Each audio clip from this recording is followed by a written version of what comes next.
Good evening, everybody. This is Cinnamon Noir. And this is the Ramen Shop. Welcome to the part of this game right after that really horrible boss that I did not beat on screen. I don't know if you remember, Greg. It's been a while since we recorded, but I just could not get past that last guy, and I estimate I did level 5 on Zangyo mode something like 6 or 7 times before finally making it past the boss. I do remember that the boss...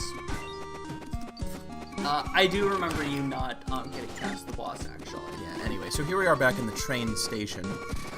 This is the last of the Zangyo levels, which has pretty much the same format as the original. The final one, as I mentioned before, is different. But one big thing you'll notice here that's a change is we have a lot more enemies piling up. More of these little dust balls. And those guys hiding in the walls, which is interesting, because for every single one of them you have to pass a tripwire in order for them to come after you. But it's hard to tell what that tripwire is. Ah. Oh, by the way, there's actually a new mechanic being introduced this late into hard mode. These little platforms you have. I originally thought they fell down completely. Well, they don't explode, they just fall down. I originally thought they fell down completely. It turns out there's a small part of it, like a little pebble that stays up. So it's not completely, harsh. Ah. Not as harsh, for instance, as it's going to get later in Omake mode, but that's for another time. In any case, so yeah, that's a new mechanic, which is interesting. That's one of the things I like about Pixel, is he has an unorthodox approach to game design, that he'll introduce a new mechanic this late into hard mode, not just the regular game. A lot of people wouldn't even put new mechanics into hard mode at all. That makes sense. That actually, honestly, introducing mechanics, surprise mechanics in a hard mode kind of makes sense to me. I think it's the kind of thing more people should do. I mean, yeah. The thing about hard mode to me is, I think Daisuke Maya understands this very well. Hard mode should trip you up. It should take things that you think you know about the world and mess with them. It should be designed for players who've already played the game before and probably have a pretty high opinion of their skills. Mm-hmm. In that sense, this is almost a perfect hard mode. It's designed to surprise you and even trick you. Sometimes there are things that work in normal mode that they're deliberately designed to screw you up this time. That makes sense. Anyway, you may have noticed a new kind of enemy coming up here, those weird little eyeball creatures, the eyeball tadpoles. Those are going to become more relevant in the next level, but they're introduced here.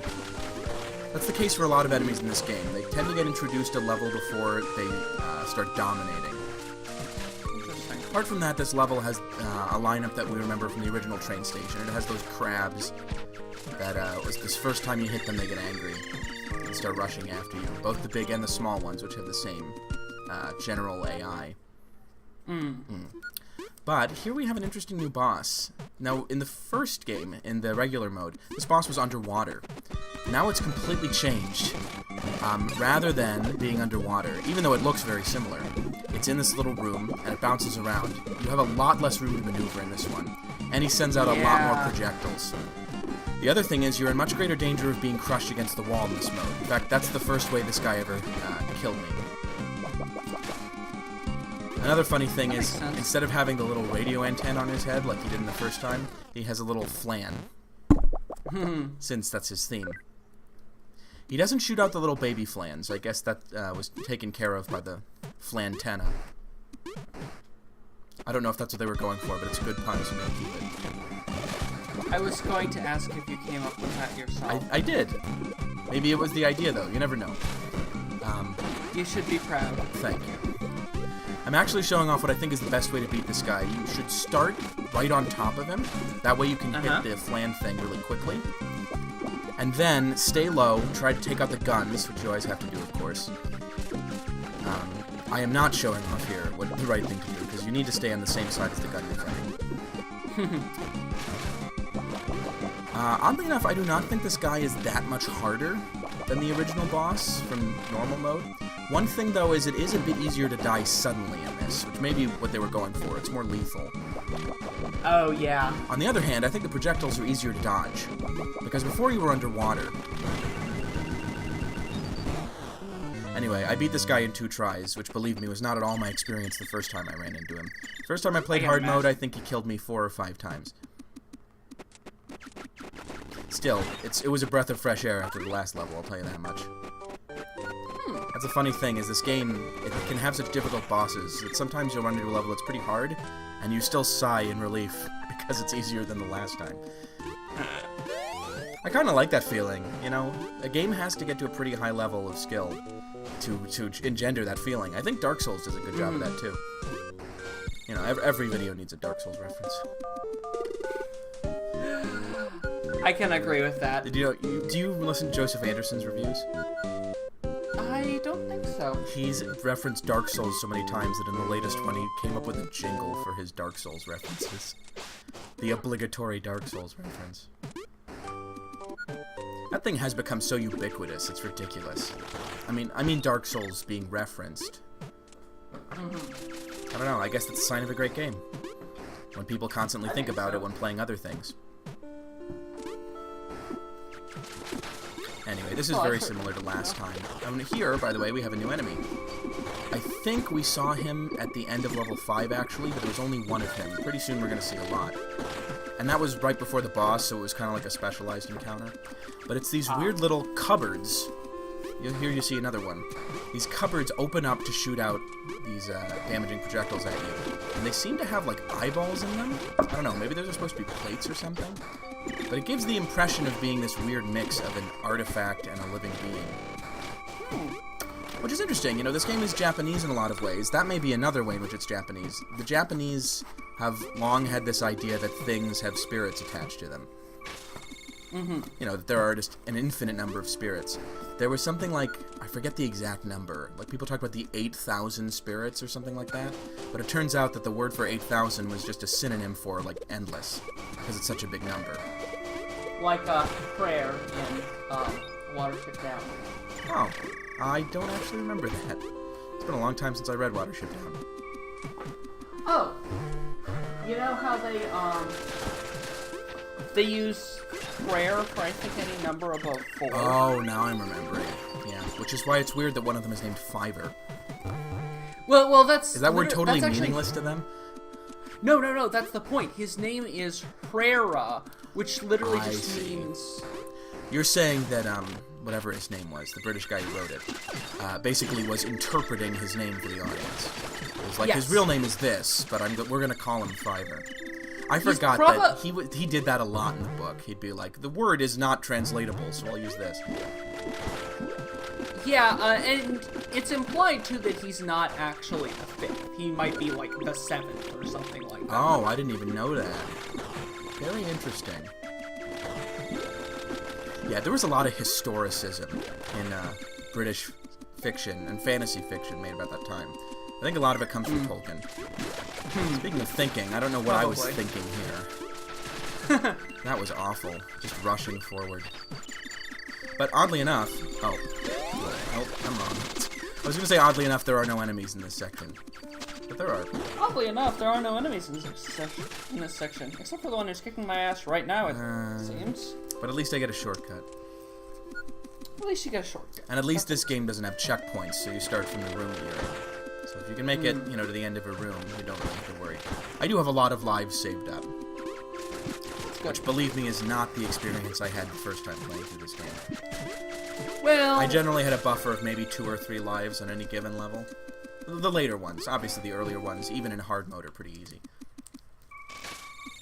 Your second or third time through a game does tend to be a bit more lenient. Okay, let's not catch this train. Because we don't get to catch a train. We're not good enough for that. Instead, we get penguins. Because we are good enough for penguins. On a handcart. You may have noticed these guys at the end of the boss fight in easy mode. Or normal mode. But now they are our only means of locomotion, which is the principal thing that makes this boss difficult.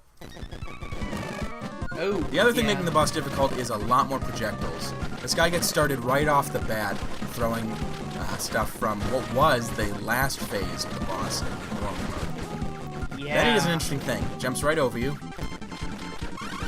And then does this move, which is actually fairly easy to dodge once you get a handle on it. I don't get hit by this very much. You know something interesting? What?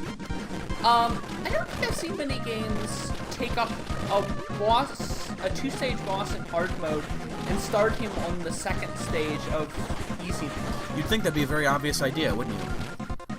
I mean, that's a stage you don't even have to design for hard mode. Well, I mean, presumably it would go from hard. You would start in like stage 2 and go to something even worse. Yeah, right, exactly. Which is what this guy does. Well, I call that easy, but it's easy by Daisuke Amaya's standards, which start out being already very impressive. So yeah, this is easy to do, except that most games do something even easier, which is just to increase the numbers and have exactly the same AI and moves and all that. But that's one of the things I like about this game. It's actually, I think, the primary benefit of retro-styled games is not that the aesthetic looks better, but that because it's simpler, you can spend more time thinking about structure and design. That, I think, is the actual, sorry, never mind my stupid behavior. The justification is that with the simple design, you can actually spend more time thinking about stuff that developers often don't get to. And that's why I often like these retro-styled games. It's not the aesthetic. I mean, not that I'm against the aesthetic. It can look pretty good. But what I like is when they use the fact that they don't have to render 3D models as justification for spending more time thinking about other aspects of game design. I wish more games would do that. Even games with even games with more modern graphics. Yeah, I can see that. I think even if you don't like Pixels games, you have to admit that he's very thoughtful when it comes to game design.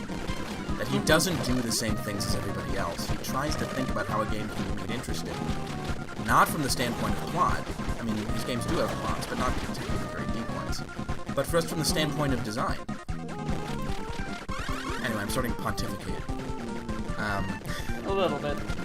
Yeah, I do like this boss a lot, though. I like the way that he switched things up. The level 6 boss in general is one of my favorites. It's easier than the level 5 boss, I think, both in normal mode and hard mode. But it's still different. It still requires some different skills than the level 5 boss. One thing I've noticed in all my playthroughs is that even though this guy, in my opinion, is easier than the level 5 boss, he takes a lot longer to beat than the level 5 boss. Which can be, in a way, its own challenge. When it takes longer to do, sometimes you slip up, you get hit more. And, if you're in a battle of attrition, that makes it more difficult.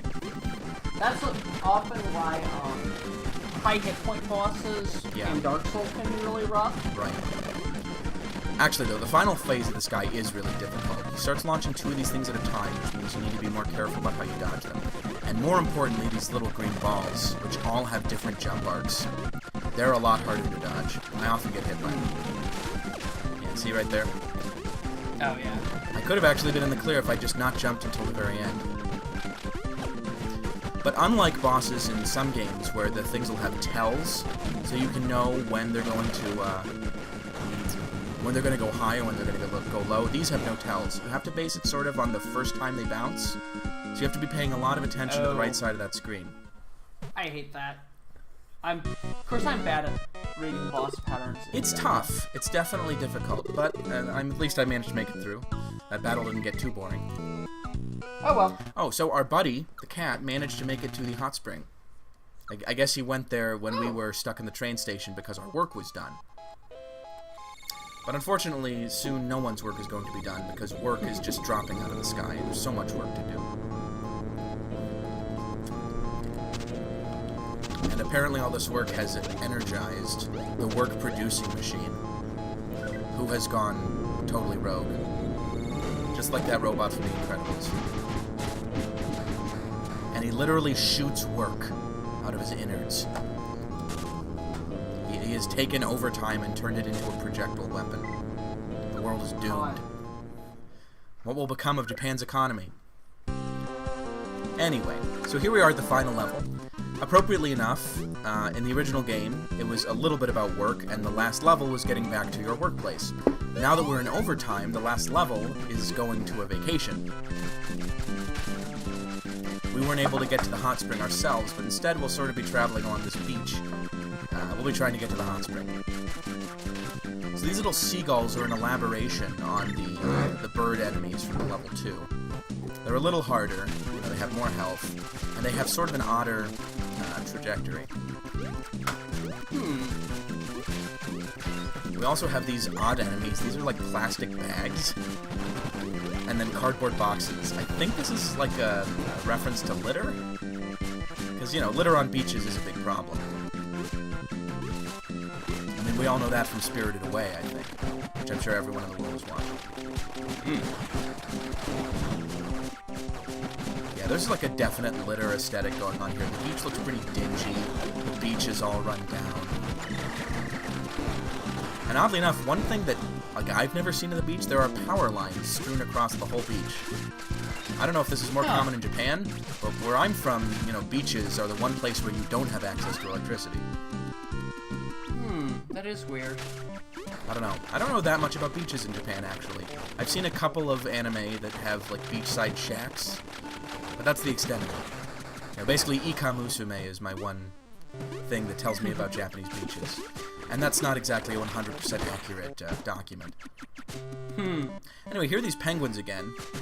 Getting on them isn't necessarily a good idea, although they will destroy anything that gets in your path. You have to remember to jump off at the end, because they'll plow right into a pit. Interesting. Kind of lemming-like. Anyway, I am going to ride them, having taken care of those other guys. Although, really, this is like a hidden moral choice thing, because if I left them alone, they probably would not have gone to their doom. God. Yeah, see, here they go. It's even in slow motion. That was deliberate. Ugh. No, I'm kidding. The slow motion was from slowdown. My computer's not great. Anyway, so here we are walking along the fence. So, like the last level of normal mode, this last level I would say is not necessarily as hard as the train station. It's more like a way to combine enemies that you've seen before.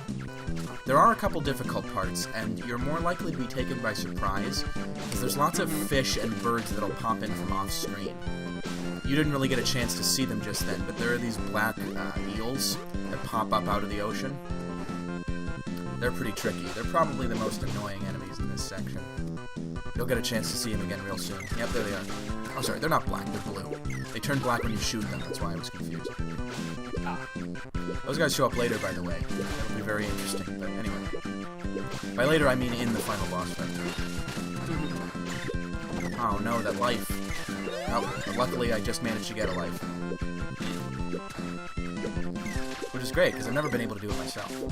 Only my characters can do it. Anyway, here's another one-up you can get. You have to ride one of these ducks, though. And you kind of need to get it at the peak of the trajectory. Oh man, I really screw up there. But, luckily for me, you can actually ride this duck all the way there, too. If you don't fall off. If you don't roll off. Yeah, these ducks are kind of fun. We first saw them in the train station. But there is something that will happen in Omake mode, if you get that far, which will make you hate these ducks for a very long time. Interesting. But, once again, I am anticipating. Okay, we get past those fish. And we get to a nice little seaside shack, which has the usual suspects. Although, yeah, no, that's the normal shopkeeper. You have sort of the toad shopkeeper and then the little blue guy. So these new enemies are kind of interesting. There are these piles of machinery that will sink into the sand and send up a little periscope eyeball to look at. Then if you get close enough, they will pop back up and start trying to hurt you. That we just saw is another new enemy. They're sort of like robot knights, kind of. They'll run up to you and try to start getting up in your grill. And then when you shoot them enough, the eyeball part pops off and starts trying to hit you. Kamikaze move. Yeah, they get up in your grill. Your frog grill. One change about these seagulls in this, by the way, is they now start flinging pebbles at you. Which is not nice. This is actually a really good place to grind, if you're inclined to do so, because most of the enemies will either give you 2 of the 10 coins or a 50. And you can just keep on doing that. Yeah, see what I mean? They literally go up to you and try to get into you. I do not know what those little black spikes are. To me, they looked kind of like dead ants. Like really big dead ants. But they are spikes and they'll hurt you. Anyway, I gotta go buy some hearts. Because all of this grinding is really hurting me.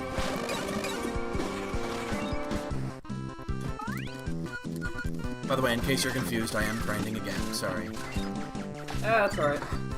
I don't really care. So, what is your favorite final level that you've played in the video game? I'm just gonna, put that out there.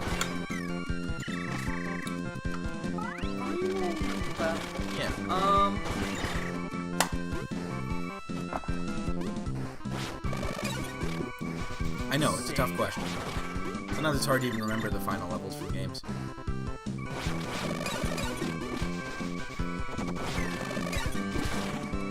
I think I'm right in saying that the end of Dark Souls is not that great, right? In terms of level design. No. Pretty simple. Yeah, that would. What is it called? The Kiln of the First Flame or something? Yes. I wouldn't classify the final levels in really any of the Dark Souls games as being that great. That may be a holdover from Demon's Souls, where the final level was explicitly meant to be an anticlimax. You know, it helps reinforce that elegiac feel. If it was really epic and amazing, that would make you think, you know, the world's getting cooler. Yeah. It would contrast with the feeling of utter depression that these games are supposed to give you. Assuming they are. I mean, everyone says that's what Dark Souls is all about.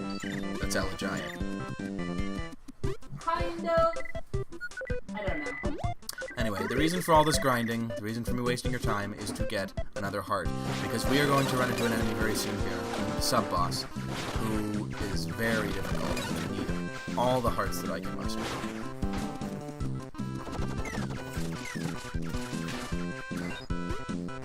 I don't know why I'm collecting coins here. There really isn't going to be another chance to buy anything. And that's the thing, is that Seaside Shack is pretty much your last hurrah. If you're going to buy anything, buy it before you get past there. Because the odd thing is, you do get a lot of coins after this point, but you can't really get to a shop. It's like they expect you to get a game over here a lot of times, which, to be fair, your first time you probably will. I think I got at least one game with that game. So it's not like the coins are for nothing. It makes sense they don't completely get rid of the coins. But it is always an interesting question, how you design a game such that the player gets the amount of coins they need, you know, to make good choices. I think one good way to do it is pre-diminishing returns. I see what you mean. Make it easy to get coins when you're poor and hard when you're rich. Or not so much that as make it easy to get enough while making it really hard to get too much. Right. Yeah, there aren't that many games that have worked really hard to like have anti-grind features, you know, to make it so that excessive grinding actually hurts you, or at least isn't that much of a reward. I was actually just playing Castlevania Harmony of Dissonance, which is the exact opposite. That game gives you so many rewards that it flat out encourages grinding at some point. Because there'll be enemies that give you, you know, like, kill 5 of them and you get a level up. And it's like, who's not going to go in and out of that room forever until they stop getting level ups from it? And that makes the rest of the game a joke. Harmony of Dissonance is a very easy game. I don't like games that actively punish grinding, but I like games where... Have you played any that do that? That actively punish grinding? Yeah. I'm not sure about that. That seems to me like it'd be a very unpopular move, and most designers wouldn't dare to. The first Dragon Age kind of did because enemies tended to scale in level with you. Yeah, right. Yeah, that's one way to do it. And that is fairly common. Even then, it wasn't like it would completely screw you, just that high level... It's often enough to make it so that it wouldn't be kinda worth rough. it to grind, because players will figure that out. And very few people are going to waste their own time deliberately. Apart from, you know, anyone who's played Getting Over with Benefati, but that's a story for one of my videos. I'm kidding, I'm not going to make a video on that. Other people have made that point much better for me. On the game Getting Over It? Yeah. I have more important things to do. Clearly. Which I haven't been doing much lately.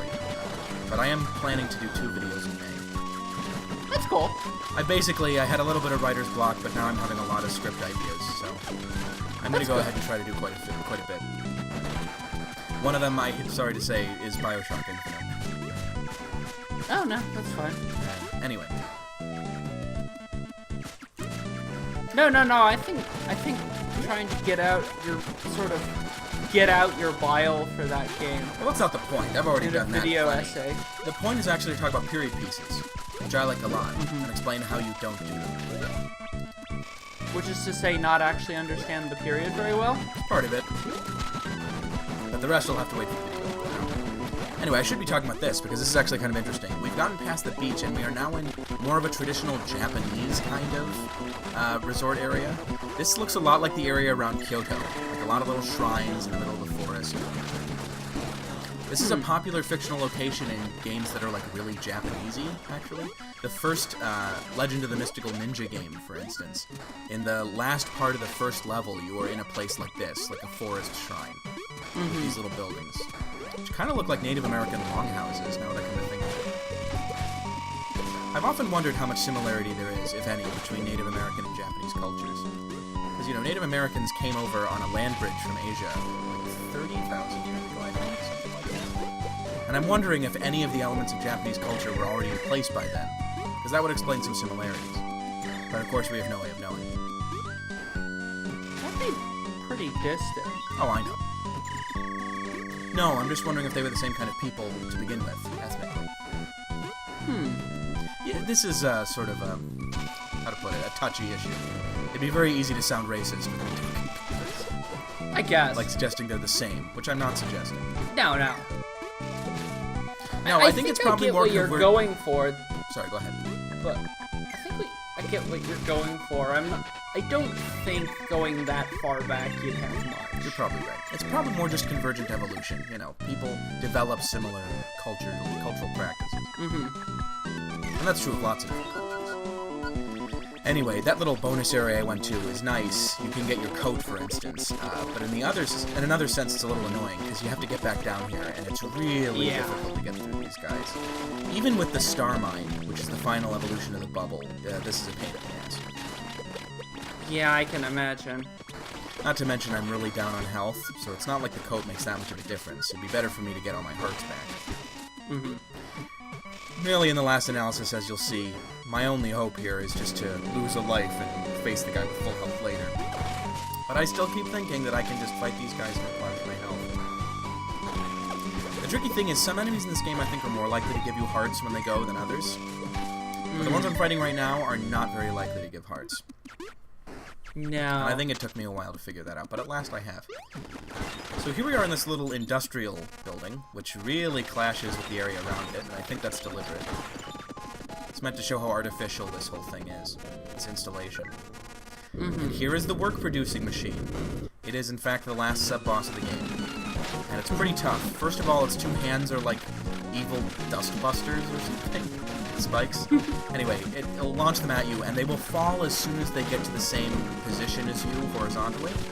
They'll try to fall on top of you. Oh. So you can sort of kite them. You can try to get them to fall early or late, depending on what you want. You do have to destroy both of them. So you might want to get, you know... You might want to get them as far to the left as possible, is what I'm saying, so you can have more time to hit them. When you do that, a few things happen. One is the guy switches to his second phase, which is shooting out this work. The second, which you might not notice at first, but which is very important, is that the two hands now have spikes. So that is a damaging part of the floor, and you have to wait for that guy to destroy it. If you don't, it'll hurt you when you walk on top of it. I did not notice that the first time I fought this guy. It's an important thing to remember. Anyway, now he is in his final phase. We've gotten rid of his exterior, and now we see he's made up of a bunch of those little green guys, which have turned into, like, eyeballs on him. It's kind of creepy, actually. So he wasn't actually mechanical at all. It was just like a mechanical shell around these green globules. Anyway, it turns into sort of this scorpion guy. If you land on top of his head, by the way, that will damage you. His whole body is damaging. The one exception is his little scorpion tail, which is shooting out these eyeballs. That is actually safe to land on if you can manage to land on it. But it's a much better idea to just try to hurdle him completely. Which does require a pretty good jump, but it's reasonable.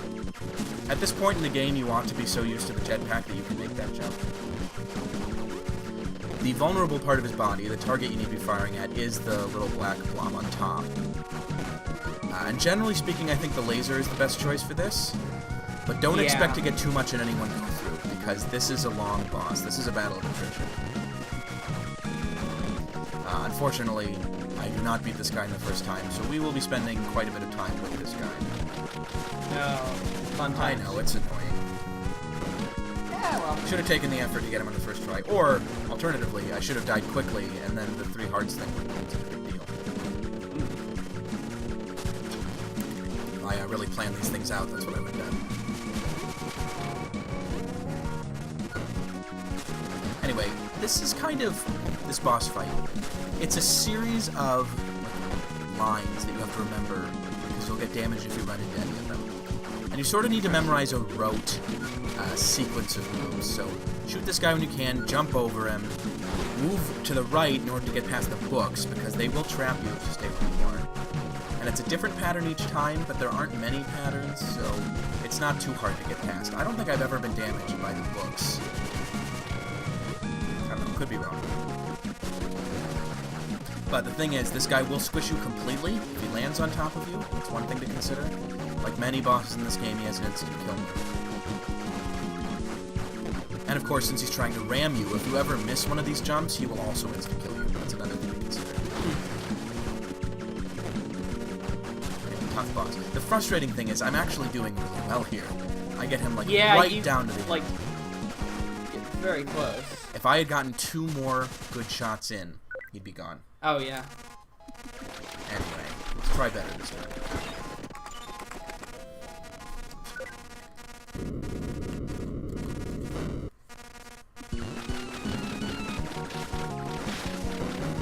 I had a heck of a time actually dealing with this first phase the first time I got through it. The first phase is harder than the second phase. One thing is he gets... Jeez, that was a bad one. When he pins you against the corner there, you've got to get him to drop early. That's part of it. The other frustrating thing about this is he sends out all of these little balls. So you have to use pretty much a good spread weapon in order to get rid of them, and you have to make sure that you aren't just aiming at the hands. It's very easy for them to pin you down. I am playing very badly in this phase. Generally speaking, if you can, it's best to stay in one place during this phase. That's not the easiest thing in the world to do, but if you can manage it, I'd recommend it. The thing about the second phase is he'll launch the books of overtime at you. And you might not realize this at first, but those things are actually pretty hardy. They take 3 or 4 hits before they're destroyed. So you can very easily be aiming at the books, get some shots in on them, and think that you've dealt with the projectile problem, and then they'll come and hit you in the face. Oh god. Yeah, it's something you've got to consider. This phase, though, is very simple. In fact, if anything, I'd almost say it's too simple. I would appreciate it if the boss had less health, but this phase was a little more difficult. Because it really does resolve itself into a fairly tedious loop, just back and forth here. The one difference is that he sends more eyeballs into the air when you've got him down very low on health. But that's not much of a difference. If you have a spread shot, it's practically no difference at all. You're just firing forward, and then you do a little sweep upward to get the stragglers. Not that I'm saying like he needed to work hard to make this fight a lot more interesting. It's already an extremely interesting fight. I would say this is possibly the most interesting fight in the game. It requires the most different techniques. Maybe that or level 6. Level 6's boss is actually really good. They're certainly both far above the level 5 boss, which is awful. A boss which I still, to this day, find more difficult than this guy and all the final bosses. It's weird how that works. That is weird. I can't explain it. I don't think he's actually, like, intrinsically harder. I just find him harder. I can understand the boss who's significantly harder, an optional boss being significantly harder than the final boss. Yes. But... Yeah, in one sense, there are no optional bosses in this game. In another sense, there's lots of optional bosses, because hard mode is optional. But really, I mean, in a game this short, you gotta play hard mode. Well, yeah. It's not cripplingly hard. If it was, I would never have been able to play it. Well, no. I am not a game master. I'm just a person who's been gaming for a little while. I don't know, I find it hard to quantify the difficulty of this game. Based on seeing it, where do you think you'd put it in your own roster? Is it Dark Souls level? Oh, no. Okay. Although, I mean, it's weird because I don't find Dark Souls that hard anymore. Well, you get used to it, you know. I got used to this game. That's just how it goes. Anyway, even though there's only a couple rooms left in this game, we now have new enemies. The last new enemies in the game. These little clouds. They're pretty tough. As soon as you hit them, they'll make a beeline for you. And then, when you get rid of them, they turn into 2 smaller rooms themselves, so they're even faster. And those things, as soon as they start off, they're they've got an aggro, basically.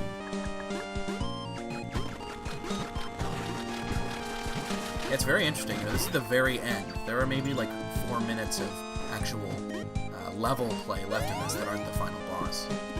And yet he's introducing new stuff. It's interesting how that works. I think Cave Story works similarly. There were some new enemies and even the final bonus section of the game. Anyway, this is kind of a weird section. It's almost like a puzzle. You have to realize that instead of going up the ladder, you need to jump off of the pile of books. So if you happen to have destroyed the pile of books, you need to, exit the room and come back out. Oh, sorry, there are actually 2 new types of enemies in this section. One is the Cloud, and the other is this sort of mechanical guy who will shoot lasers at you, and then when he dies, a little eyeball pops out and will explode. Not too difficult here, but soon we're going to go into a narrow corridor, and there it's going to be a lot more important to not let these guys fall on top of you. I shouldn't say important, it's going to be more difficult to make sure that doesn't happen. Obviously, it's still just as important not to let it happen. Yeah, I don't know, I got a weird turn of phrase today. Anyway, one thing I'm doing here that's a big mistake is being on the left-hand side while shooting this guy, because that's where he's going to fall. Oh. The thing gets narrower as it goes up. Still, though, fairly simple. This isn't even comparable to stuff that was in level 6, but that's because this is more of a distraction. This is just a little final bit. Now we get to the real test, which is the series of final bosses. You remember the salesman from earlier, I assume? The guy who was selling the work producing machine? Oh. But our first final boss is the boss. Specifically, our boss's boss from back in the old days. And now he's all crazy and kind of derpy looking. And he's ascended. It's weird. I don't know what he was going for with like the puppet thing here. Because that's what it basically is. It's like a puppet motif.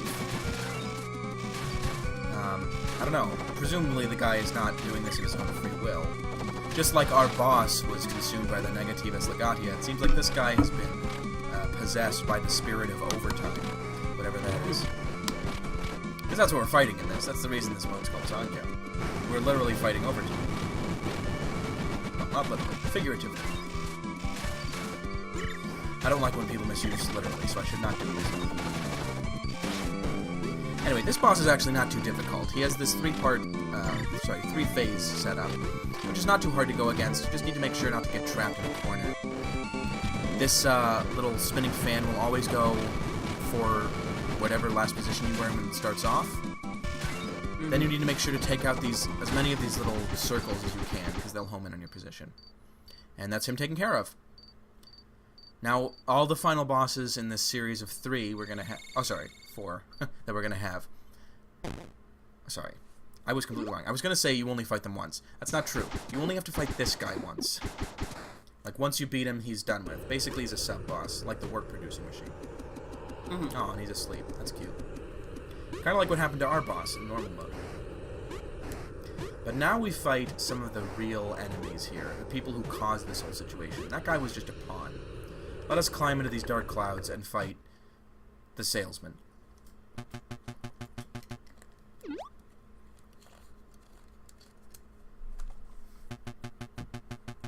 What is he, interviewing us for a job? Already got a job, man. It's exterminator, and that's what I'm gonna do to you. Anyway, so this guy has kind of an interesting setup. He just sits in his chair, or stands up out of it briefly. But what he'll do is he will call up little programs on the computer of his, and each one summons different enemies to fight you. This is basically an enemy rush. Including these guys, who have never appeared in the game before. They're rather odd. They'll rush towards you, and then they will jump up into the air when you jump over them. Basically, they're trying to get you no matter which way you go. One of the nice things about this move, the one with the sawfish that I mentioned earlier, is that they can give you hearts, which is very beneficial. Now, these are tiny versions of those guys from earlier, and they're annoying because one of them will spawn right over you no matter where you are. And they're hard to get rid of quickly. Now, interestingly enough, this guy doesn't face back towards you when the phase is done.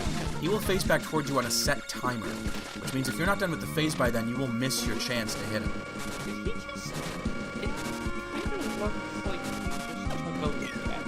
No. He's just shooting, like, liquefied overtime at you. Out of his, Finger. nether No, he region. points his finger. Okay. Don't make this dirty, Craig. This is a very clean, wholesome game. But this guy is not clean or wholesome. He's a frickin' weirdo. So now he sends his little shadow doppelgangers, angel people, after us. Very odd appearance, this guy. Now he starts doing this, sending these little magic attacks at you. These are fairly easy to dodge. I would actually say this is the easiest of all the phases in the final boss. Just in general, but this mini phase especially. You know, I'm not having much trouble dodging these. It helps that this guy doesn't have a big hitbox, so you tend not to run into him when you're going back and forth between the platforms. Now comes the next phase. This can be a little tricky, him sending these little things at you. But if you're good at getting rid of them, you might want to keep them in this phase for a while, because these things can give you hearts. And that's beneficial. We all know heart is the greatest power. We learned that in the first video we ever did, which was the Far Cry 4 episode 1. Anyway.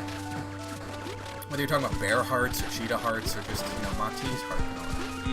Anyway, this is the actual final boss. Very strange guy. He's a Moai who's protected by telephones.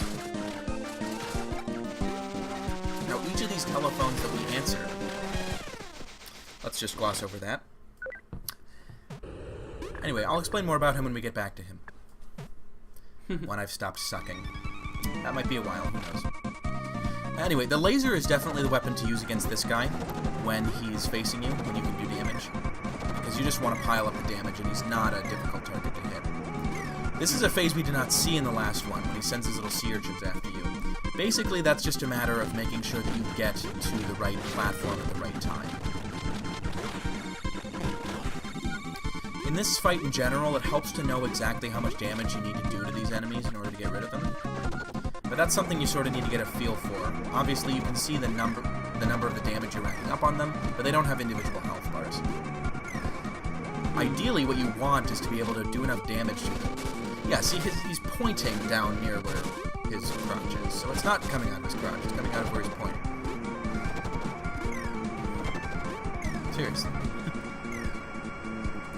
Your silence suggests that you do not believe me. Anywho. This fight's not too hard. The annoying thing about it is, though, that you are almost certain to lose some hearts in it. And really, you know, even after having gotten rid of the first phase of this fight, this guy is a 3-part fight.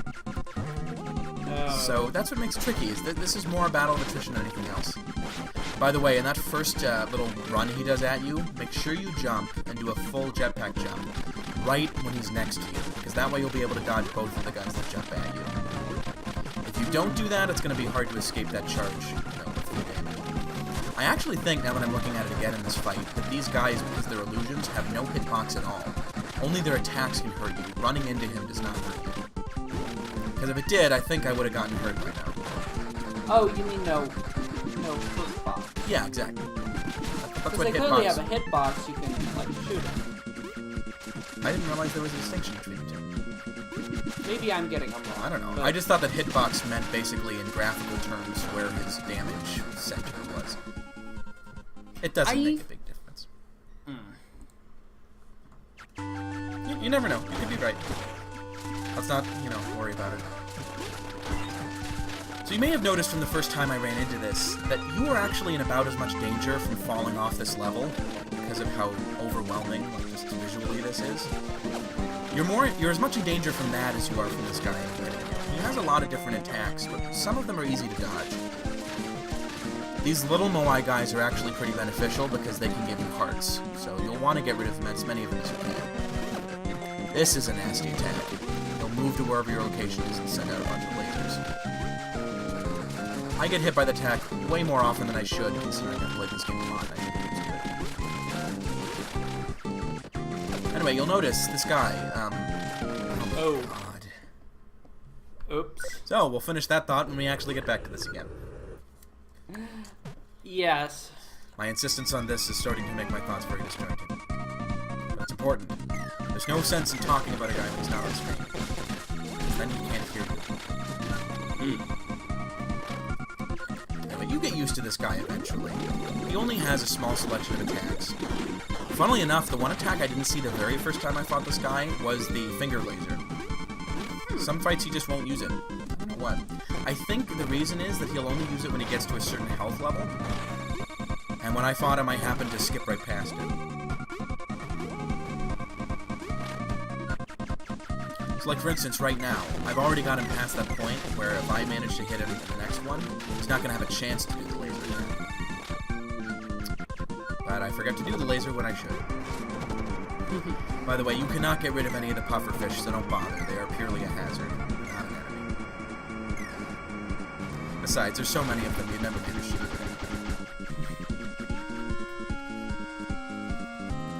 You know, it's funny, this guy, that move in particular with the pufferfish, kind of reminds me of an enemy from Castlevania Dawn of Sorrow, which is one of my favorite games, actually. An enemy called Abaddon, who is based on the demon of the same name. He summons locusts to fight you, and he'll trace patterns in the air, and the locusts follow the pattern. The pufferfish isn't exactly like that, but for some reason it kind of reminds me of it. That was an interesting boss. Very difficult.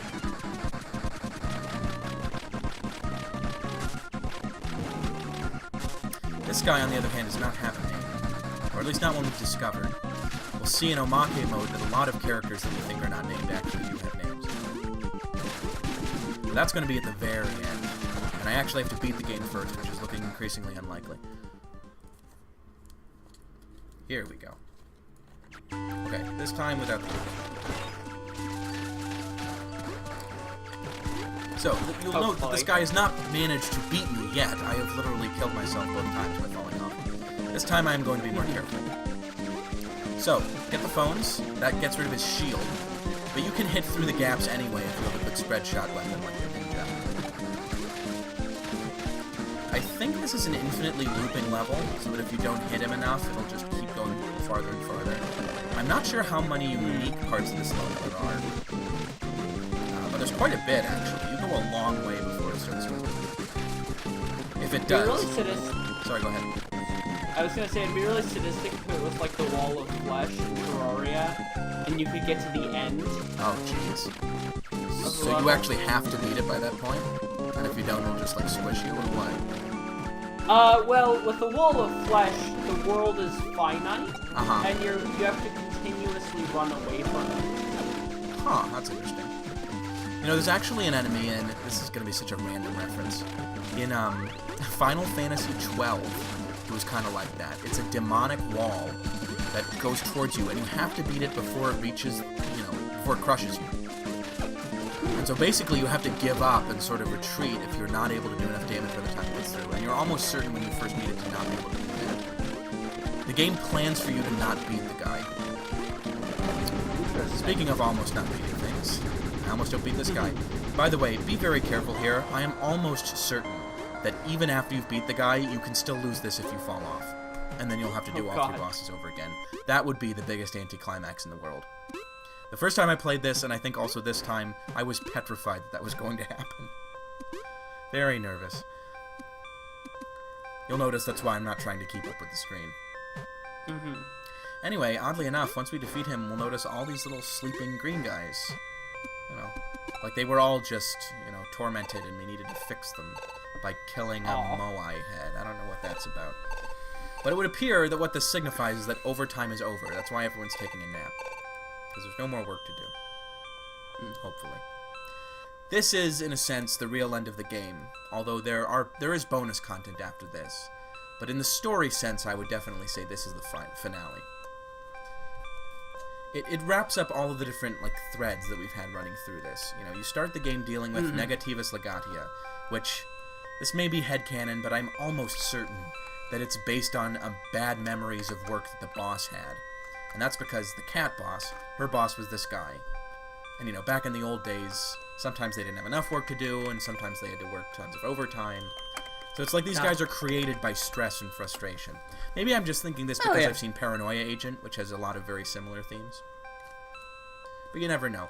The part at the end of normal mode, where the whole city is overrun by black goop, is really similar to Paranoia Agent. Maybe that's one thing that's causing me to think they're similar.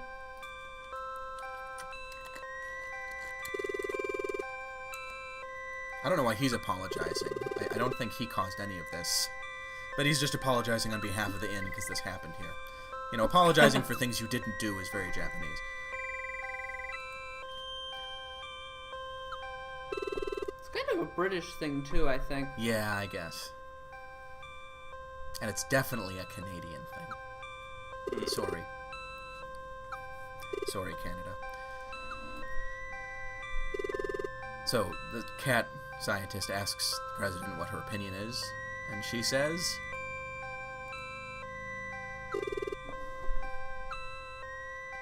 Oh, I forgot. She only speaks gibberish. Oh, that wasn't helpful at all. What is this, peanuts? I don't work for peanuts. But apparently these people do. I'm trying to think of a Charles Schultz pun that would work there. There aren't a lot of Charles Schultz puns. Although there's a lot of puns in Peanuts. Early Peanuts was full of it. You know Charles Schultz always hated that name? He thought it was stupid.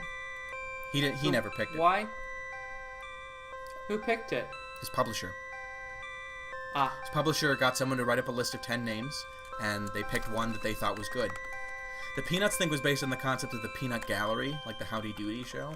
Because, you know, little kids, they're like peanuts is the idea. But Charles Schultz thought it was really... I wouldn't say juvenile, I mean the strip's about kids, but he always aimed for kind of a really thoughtful, intelligent audience. And he thought Peanuts didn't work with that at all. Anyway, we finally get to go on vacation, and here is where the guy turns from blue to green. Which is one reason why I wonder if hard mode actually takes place chronologically before normal mode. The other is the whole concept of the negativus legatia, and if that relates to things that happened here, rather than the bosses past, like, you know, decades ago. I'm not sure. It may just be that, you know, green is his normal color, and he was blue at the start of this because he was overworked. So, you know, relaxing restored his normal color. That would be a very Pixel thing to do. Anyway, so the news is showing us, because you remember... I love this screen. This should be my avatar from now on. No, they're showing the TV footage that they shot of us right after we beat the work-producing machine and all the overtime demons. So, thank you for watching. I hope you've enjoyed this series. It's been a lot of fun for me. I love this game. This is a game that has joined my pantheon of great games. It's up there with Shovel Knight and Hollow Knight for games I've played over the last several years. Anyway, it's a great game. But this is not quite the end. We will be seeing soon the last bit of content we have in this game, which is only available after overtime mode. So this guy asks, are we satisfied with our playthrough? And if you want to do the final content, you cannot tell him that you are content. Squeaky wheel gets the grease, remember that. You want more? More? So yeah, he knocks you down to 1 heart and gets rid of all your money, but you keep all your guns. This is Omake mode, which we will be seeing next time. Oh god. Or maybe we'll be seeing it this time. Just a little bit. No, we'll really be getting into Omake mode next time. But what you can see here is that Omake mode consists of, you have 1 heart, you have all your guns, and if you really want a tough challenge, go through this without ever upgrading your hearts. But we will see you all next time for the last bit of content of this game. Good night, everybody. Good night, everybody.